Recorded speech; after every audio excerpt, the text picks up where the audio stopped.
Bienvenue sur cette vidéo tuto qui va traiter des plans de travail dans Photoshop. Je fais cette vidéo tuto parce que c'est un outil qui n'est pas forcément très utilisé, du moins pas très connu, c'est-à-dire si on l'a pas mis sous le pif ou alors qu'on l'a pas utilisé dans un des autres logiciels Adobe, on ne sait pas qu'il existe. Moi j'ai découvert surtout avec Illustrator qui est le b.a.-ba pour des dessins vectoriels et surtout pour faire des logos et de l'UI design.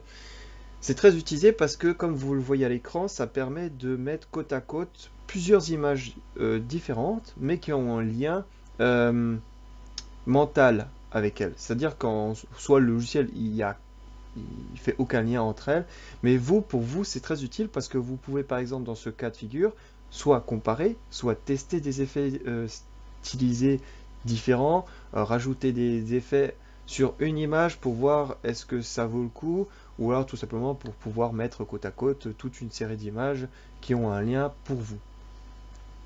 Là, vous le voyez qu'il y a un lien clair parce qu'il y a toute une série de miniatures pour un playthrough que je suis en train de faire.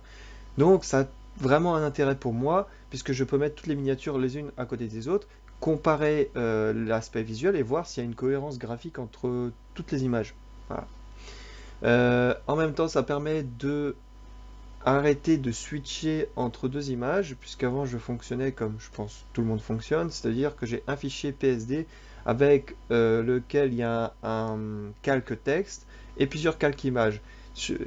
Tout simplement, les calques images vont se superposer les unes par-dessus les autres, le calque texte avec tout simplement les chiffres que je vais devoir changer au fur et à mesure.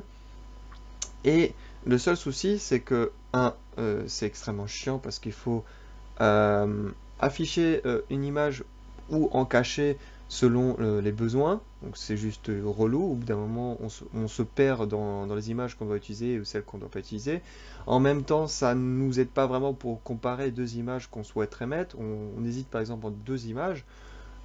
Il faut cacher une, puis rafficher l'autre, faire un switch, un va-et-vient. Il faut se rappeler évidemment de l'image, et puis en même temps, tout l'intérêt, c'est ici qu'on puisse comparer deux images en fait. J'applique cet effet ici, numéro 1, j'applique à côté l'effet numéro 2, et je regarde lequel est le plus intéressant, le plus joli, le plus viable. Là, ce qui est aussi intéressant, c'est que sur le long terme, on peut comparer les effets. J'en ai pas appliqué ici, mais si par exemple je mets un effet rouge, je vais directement l'appliquer sur toutes les miniatures, et je vais vérifier que ça fonctionne partout. Parce que nombre de fois où je me suis rendu compte qu'une miniature fonctionne sur la première vidéo et sur tout le reste ça ne fonctionne plus du tout parce que j'avais pas cette possibilité de comparer et d'appliquer des effets sur toutes les miniatures d'un coup. Voilà, donc là c'est tout à fait possible et c'est pour ça que je vous présente cette façon de travailler. Voilà. Comment est-ce qu'on utilise les plans de travail? Comment est-ce qu'on les active? Par exemple, j'ai commencé à travailler sur une miniature mais qui n'est pas un plan de travail. C'est-à-dire, c'est vraiment le fichier de base que tout le monde utilise dans Photoshop. Donc, je vais par exemple aller sur le web. Je pense qu'il y a du 1280 x 720p. Ou alors je me trompe. Bon, on va prendre du 1080p. Donc voilà. Je commence, on y reviendra plus tard. Je commence ici sur ce calque. Imaginons que ma miniature, c'est un rectangle rouge. Voilà, rien de très basique. Et maintenant, je veux transformer ça en plan de travail parce que je veux faire trois miniatures. Miniature numéro 1, 2 et 3. Je clique ici, fais clic droit, plan de travail à partir des calques. Je clique dessus, je peux choisir un nom. Si vous n'avez pas d'idée, ne renommez rien. Je vous déconseille de renommer si vous n'avez pas une idée précise de ce que vous allez faire par la suite. C'est vraiment un conseil. Vous pouvez choisir de modifier les dimensions, mais étant donné que vous avez commencé à travailler sur des dimensions précises, ne les modifiez pas. Vous faites OK et vous avez un plan de travail. Donc bon, là, ce qui change, c'est que vous avez marqué plan de travail numéro 1 et vous avez votre calque à l'intérieur. Tout ce que vous allez faire dedans sera compris dans ce plan de travail. Si maintenant je fais un petit rectangle, alors vous pouvez dépasser hein, bien évidemment, mais ce qui dépasse au niveau de l'export ne sera pas pris en compte. Voilà, donc vous faites ce que vous avez à faire dans ce plan de travail. Maintenant, je veux rajouter un nouveau plan de travail. Qu'est-ce que je vais faire? Je vais aller ici, je vais rester appuyé et choisir l'outil plan de travail. Qu'est-ce qui va se passer? Je des zooms, vous avez des plus qui apparaissent aux 4 coins. Vous pouvez rajouter des plans de travail supplémentaires à gauche, en haut, en bas ou à droite, selon vos désirs. Il n'y a vraiment pas de règle, vous le faites comme vous le sentez. Donc moi je vais me rajouter à droite. Et voici avec un nouveau plan de travail ici, qui me permet de travailler sur par exemple une deuxième miniature ou un nouveau logo. Donc je rapplique ici, ah non, il n'y a pas de calque dedans par défaut. Donc ce que je peux faire, si je veux garder le même style, je fais dupliquer le calque et je glisse dedans. Qu'est-ce qui se passe? Il va me replacer exactement au même endroit. Ça c'est vraiment chouette comme façon de procéder, c'est complètement automatisé. Et ainsi de suite, vous pouvez créer autant de plans de travail que vous voulez. Alors là, la manière dont j'ai disposé, c'est ma façon, parce que en théorie, ça va aller vers l'infini, vers la droite. J'ai choisi ensuite de revenir ici pour que ça fasse un truc qui soit rectangulaire et que je puisse plutôt bien visualiser. Une fois que ça c'est fait, donc ça c'est la méthode, j'ai commencé sans plan de travail et je bascule vers plan de travail. Maintenant, je veux commencer directement sur un plan de travail. Donc je choisis mes dimensions, voilà, comme vous désirez. Donc je vais prendre illustration, non, j'avais choisi web, donc ici, et je coche plan de travail. Je fais créer, donc vous avez choisi vos paramètres, et on se retrouve au même point de départ qu'avant, avec un calque qui est déjà présent. Ensuite, comment se passe l'export? Donc vous n'allez pas faire fichier enregistré sous, puisque sinon il va vous exporter seulement, alors le calque, je